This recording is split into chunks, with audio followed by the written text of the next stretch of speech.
Now at 5, finding solutions. Tonight, the new steps Jim Wells County officials are taking to tackle an overcrowded jail and a growing financial burden.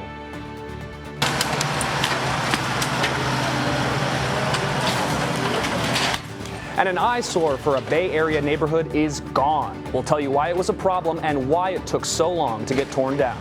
Your News at 5 starts now.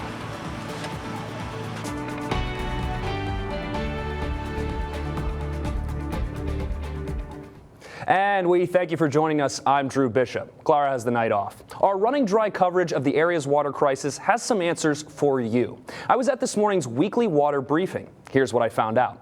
City Manager Peter Zanoni updated us on multiple short-term water projects, like the Evangeline project, and in the long term, like Inner Harbor desalination. He reinforced that the Evangeline project is the only thing that can keep us from a level 1 water emergency.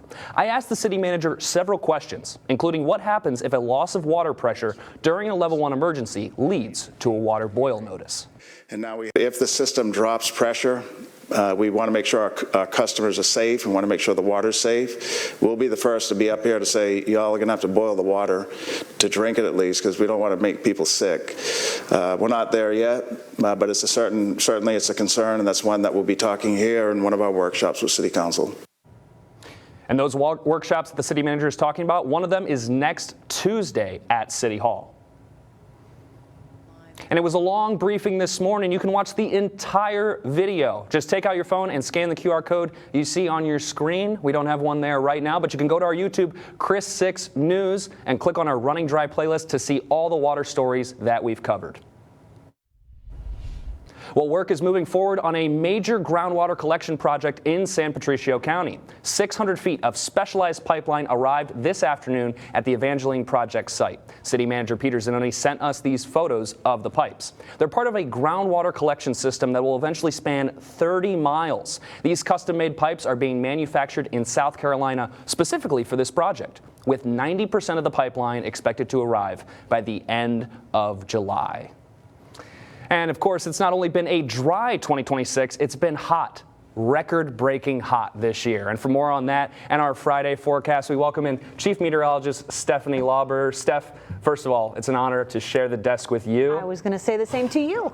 I'm very happy to be here. Of course, we were talking a little bit off camera about, again, those really hot temperatures. For so early in the year, we're not even out of March, and I'm sweating when I step outside. Right. And so I think a lot of folks have enjoyed these 80s, but we've got to get some context as to what we typically expect. So wrapping up the first quarter of 2026, we've actually seen the hottest first quarter of the year to date. And even over the last month, it has really been a warm stretch. Look at how many red days we have on the calendar here. Yeah, those are days that we saw a high temperature that was much warmer than we would typically expect for that day. To give you a little context, our high temperatures would normally top out in the middle to upper 70s heading through the month of March. How many of those do you see here? We even have 93 that we hit on March 11th. So it has been a warm stretch here, and on the flip side, it's been a dry one. But I think I've identified our next opportunity to add some green squares to the calendar. I'll tell you about rain in the forecast ahead. Thanks, Steph. We'll look forward to that. Now, a long-standing eyesore in the Bay Area is finally coming down. Take a look.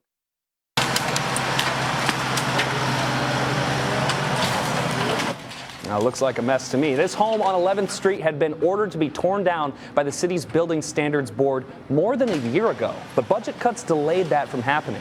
That's why code compliance officials found a creative solution, partnering with White Star Services, who lended a hand to get the job done.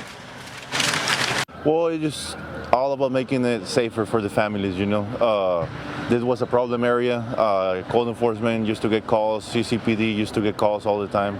So we're just doing our part. Neighbors say the home was leaning and sitting dangerously close to nearby buildings. They were also dealing with a large beehive infestation. Officials say they always try to work with the property owners first, but sadly, the home belonged to 71-year-old Beatrice Rodriguez, who died in a fire at this same home 2 years ago. And today, an 18-year-old was riding an e-bike, was hit by an SUV on Staples near Carmel Parkway this afternoon around 3:15. Police say the woman driving that SUV was pulling out of the Dunkin' Donuts nearby when she hit the 18-year-old. He ended up pinned underneath the SUV. First responders pulled him out and took him to the hospital, but the good news, he's expected to be okay. Witnesses told police the e-biker may have been speeding. Police are still investigating to determine who was at fault. And we have a tragic update on a body that was found yesterday on the city's south side. Police say the man found dead had committed suicide. Investigators were back this morning at Sun Valley in Yorktown, where his body was found. Police recovered something from the scene, but haven't told us yet what it was. A man was also reported nearby, but there's no confirmation if it's the same person. This morning, detectives pinged his cell phone near the same area where the body was found. And in Jim Wells County, city leaders are taking steps to fix an overcrowded jail. For years, the county has paid other facilities to house inmate overflow. That costs taxpayers hundreds of thousands of dollars a year. Now commissioners are looking for a long-term solution. They want to hire experts to study the 100-year-old jail. 100 years old, folks. Our Melissa Trevino spoke with Sheriff Joseph Baker, who says the county needs to see the numbers before making a choice. I think that analysis is going to be important for the commissioners so they can see the hard numbers as to what's best, whether we add on or whether we build a new facility. Now, this could be a process, folks. The county will draft a contract before the analysis begins. The money will come from the county's general fund. Right now, there is no final price tag for the project. Well, it's not just Jim Wells County struggling. Rural Texas jails are facing problems statewide. Here's what's happening. These jails are packed with people who haven't even been convicted yet. We're talking about more than 70% of inmates in many rural facilities who are just waiting for their day in court. But it gets a little more complicated. These jails have basically become the default holding centers for people dealing with mental illness and drug addiction. The problem is they're not equipped for it.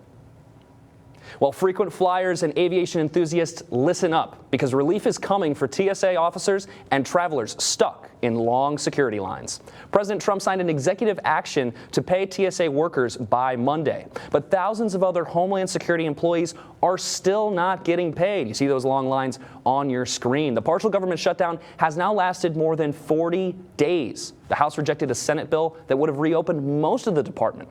House Speaker Mike Johnson says the Senate's plan is flawed. This gambit that was done last night is a joke. I'm quite convinced that it can't be that every Senate Republican read the language of this bill.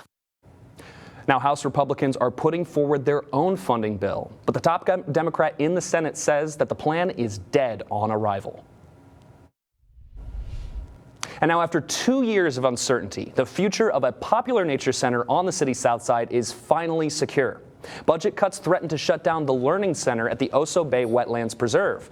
But now, a new grant is keeping the doors open for a popular learning spot. The Coastal Bend Bays and Estuaries program awarded the city more than $154,000. It will save the education center and keeps its animals from being relocated.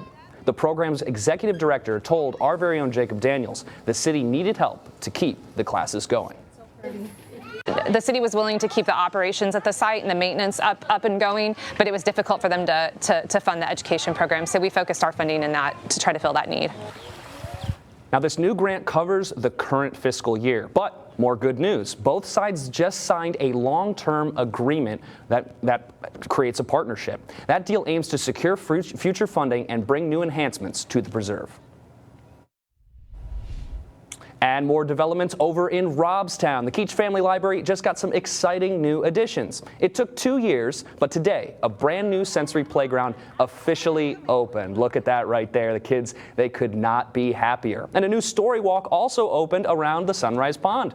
Neighbors told our very own Stephanie Molina what this means to their community. It's incredible for all the special needs kids to actually play on, and there's other kids can play on it too as well too. It's like a fun place for all the kids. Well, that's awesome. And it's just the beginning. County officials say a phase 2 is already in the works, with more improvements coming to the pond, story walk, and playground.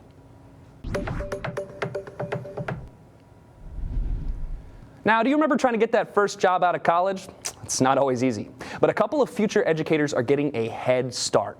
Jocelyn Macy and Kimberly Garza are resident teachers at Cunningham at South Park. It's through TAMUCC. But today, they received commitment contracts from CCISD, meaning they're guaranteed jobs in the district once they finish their college education. They tell us it's nice to know all of their hard work has paid off. I definitely feel like obviously going through 4 years of college and then gaining experience outside of like the classroom and being involved has definitely, it's something that we all work towards. Oh, I have been wanting to be a teacher since I was in kindergarten. If you look at all my old stuff that they make us do, like what's your future job, I've always had teacher on there, so this is just a blessing. They're going to do great. Resident teachers across several CCISD campuses were given these same contracts. A Corpus Christi icon who refused to let a school close down. I'm Jada Jenkins on the North Side with the story of a woman who fought back and she won. You're watching Chris 6, part of the Scripps News Group. She has a name many in Corpus Christi know well. Dr. Gloria Scott. She was the national president of the Girl Scouts, spoke on national stages, and even helped Solomon Coles High School from closing down. I'm your neighborhood news reporter Jada Jenkins on the North Side. In this Women's History Month, I'm sharing her story. Solomon M. Coles High School has a deep history. That school brought more flavor and focus to the whole city of Corpus Christi. Founded in 1925, it gave Black students a chance for education. But over the years, it went through changes, and it was at risk of shutting down in 2005. Community leaders fought to preserve its history, including Dr. Gloria Scott. Because it needed to be saved. I could certainly not sit on the side and just see things go down. Now living in Houston, I had the opportunity to speak with her over Zoom. She, along with other activists, filed a federal lawsuit to prevent the closing. The fight went on for years, but the verdict was Solomon Coles School can never be closed. It became recognized by the state as a historical landmark. You know, they dressed back then, they were very formal. Today, it operates as an alternative high school, giving all students a second chance. And Dr. Scott's legacy is still talked about today. I think it was really smart for her to try to save this school. If it wasn't for her, none of us would be here, none of these students. I sat in on a lesson about her, and while she says she faced pushback, she would do it all over again. To be able to help others, not let other people run over me. I asked her what advice she has for young girls and women. Being an honest, real woman and putting down your feet where they need to be put down. Dr. Scott's impact is even recognized by the city, with June 18th, 2019 declared Dr. Gloria Scott Day in Corpus Christi. Today, students and teachers say they're grateful she kept up her fight and gave them the opportunity to continue learning here at Solomon M. Coles High School. On the North Side, I'm your neighborhood news reporter, Jada Jenkins, Chris 6 News. Well, it's Friday, folks, and if your weekend plans are in a pickle, we've got you covered. From a downtown Dill festival to a massive car show, we've got some weekend ideas for you just ahead.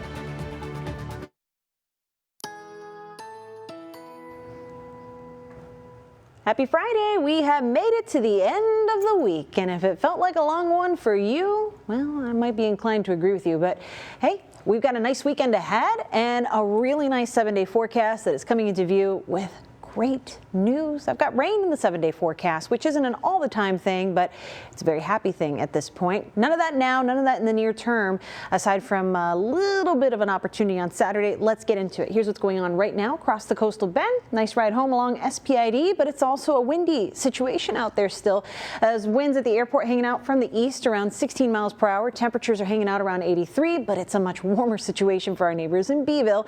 90 degrees right now, and while we don't have the wind direction, we can take a guess. Those winds around 15 miles per hour. Right now, warmest spot though, 92 in Hebronville, where we have generally light winds. The dry line has met you there. Basically kind of a divider between the more humid air and the dry air, since you're so far inland there in Jim Hogg County.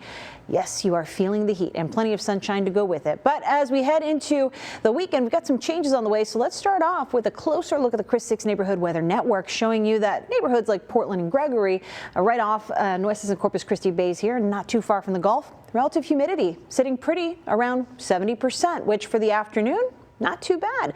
But if you take a trip inland, this is what I was talking about with Hebbronville's changes in the temperature there. Relative humidity in Libo County drops off substantially with those percentages around 30 to 40%. So that's relatively dry air. This is the reason why we were talking about the possibility of watching that fire danger the last several days. But we've got changes on the way that could bring a little bit of that liquid sunshine, and it's going to be an appetizer round for us heading into Saturday. Better rain chances for the tail end of next week. That's a nice way to sum it up. So for your Friday night plans, here's what you need to know. A beautiful evening here, no problems as temperatures fall from about 80 here in Corpus Christi down to the lower 70s. Since the wind is still going to be shaking and moving, if you're going to be outdoors tonight, lovely evening, but you'll probably want a sweater, maybe a light jacket, because that wind does tend to make it feel a little chillier out there. Not much for clouds heading into the overnight, though. That's where things change. We're looking to see those clouds come back into the mix, maybe a few showers moving around. It's not going to be rain for everybody to see. Most of us will probably be sleeping by then, so it's really going to be a very hit or miss situation tomorrow. Here's what's going on. There's a very weak cold front hanging out in more central parts of Texas right now. You can kind of see that fine line where the clouds begin up by the Edwards Plateau there. So that's going to be slowly making its way toward us. I think this model is putting this around here shortly after midnight, and our temperatures at that point still in this neighborhood of about 70 degrees. Watch what happens as we head into the overnight period. A few bits of sprinkles, little chispas out by Jim Wells County and inland neighborhoods. As we head into the morning time frame, though, that's where the front actually gets here and moves in. That doesn't do a whole lot to change temperatures or any of that, but it could be enough to trigger a few of those showers, which may linger past the morning time frame. It's a couple of rounds of very light shower activity. So after that, Saturday is mainly going to be a sunny situation for most neighborhoods. Again, not everyone will see the rain, but it's still going to be nice with temperatures a little cooler in those upper 70s. After that, we'll be looking for the rainfall later next week. Now, local events and fun things to do.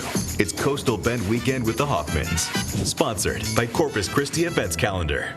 If your weekend plans are in a bit of a pickle, don't worry, because we're about to relish the moment. Brian Hoffman and I are listing off some events happening in your neighborhood that are a pretty big deal. Let's start in downtown Corpus Christi. Get ready to pucker up. Nueces Brewing and Barbecuing is hosting Pickle Fest this Saturday from 11 a.m. to 5 p.m. Expect a briny bonanza with pickle-themed games, unique vendors, mouth-watering eats that go way beyond your average spear. Craving something beyond pickles? Well, you can head on over to Texas Jazz Festival Society's second annual Food Truck Festival at 602 Shoreline Boulevard. It all starts Saturday at noon, bringing together bold flavors, fun activities, and live music that'll keep the vibes going all day long. Calling all dads and kiddos, Lone Star Dads is throwing a laid-back hangout over at Surf Yard. It's Sunday at 3 p.m., and we're talking free games, prizes, face painting, and plenty of food for a perfect chance to make some weekend memories. Music lovers, this one's for you. TAMUCC's 9th Annual Piano Celebration Week will be wrapping up with a grand finale. Catch a marathon concert Saturday and Sunday from 10 a.m. to 9 p.m. And finally, start your engines. The 11th Annual Corpus Christi Car Show is rolling into the Hilliard Center this Saturday from noon to 6 p.m. You can check out an impressive lineup of custom cars, trucks, and motorcycles. You can also show off your own ride and compete against fellow enthusiasts, all while supporting a great cause, Bikes for Kids in Corpus Christi. For more information, you could visit our website, christv.com. And if you want to see your event featured, make sure you send us a message. Well, a bunch of cool cats are hanging out at PetSmart this weekend. The details straight ahead. You're watching Chris 6, part of the Scripps News Group. Well, you feline fanatics better listen up, because PetSmart is giving cats a chance to find their forever homes. It's part of PetSmart's special cat adoption event. All weekend long, you can find your new member of the family. What you see on your screen are just some of the kitties you'll get to meet. They all come from the cattery. The best part? These kitties are already fixed, vaccinated, and ready to go. As soon as you open that door, you can hear them already. They're yelling at you. They want to be pet. So they're really friendly, really loving. And if you have other pets, you know, you let them know that, and they can tell you personality-wise if it's going to go good with your family or. Now, the adoption event runs now through Sunday from 10 a.m. to 3 p.m. at PetSmart. You can also apply for adoption any day of the week. The $75 fee covers cats that are already spayed, neutered, and up to date on vaccinations. And now joined again by Stephanie Lauber. And Steph, I would recommend one of these kitties to you, but I know your home is full of lovable fur babies, especially my favorite Phantom, which of course, with all the hot temps outside, I'm sure he's not stepping out. Usually he's not stepping out anyway, but... No, but they do sunbathe in front of the window there, and they kind of just stay warm and hang out and look like the angels that they are. But I can tell you, this would be a great weekend to get out there and just find your new forever friend because, well, we're going to have a little bit of a cold front.